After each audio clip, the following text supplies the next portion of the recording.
নবনির্বাচিত DUCSU VP Sadek কায়েমকে phone কলে শুভেচ্ছা জানালো ঢালিউড সুপারস্টার শাকিব খান। শাকিব আরও জানায়, একটা সময় আমারও স্বপ্ন ছিল ঢাকা বিশ্ববিদ্যালয়ের ভিপি হওয়ার, কিন্তু অভিনয় জগতে আসার পরে আমার সেই স্বপ্নটা অপূর্ণ রয়ে যায়। কিন্তু বর্তমানে আমার ভাই সাদেক কায়েম আমার মনের ইচ্ছাটা পূরণ করেছে।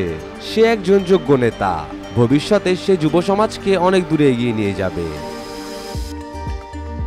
আমরা জনগণের পক্ষে, এই স্লোগানকে সঙ্গে নিয়েই আজ একযুগে পদার্পণ করল। আমার বিশ্বাস, দেশের এই শীর্ষস্থানীয় সংবাদ মাধ্যমটি তার সাফল্যের ধারা বজায় রেখে দেশ ও জনগণের পক্ষেই থাকবে। বাংলাদেশ প্রতিদিনকে আমার পক্ষ থেকে রইল প্রাণ ঢালা অভিনন্দন ও শুভেচ্ছা। আমরা জনগণের পক্ষে, এই স্লোগানকে সঙ্গে নিয়েই আজ একযুগে পদার্পণ করল।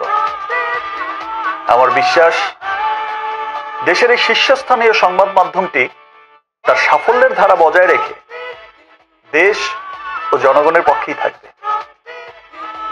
বাংলাদেশ প্রতিদিনকে আমার পক্ষ থেকে রইল প্রাণ ঢালা অভিনন্দন ও শুভেচ্ছা।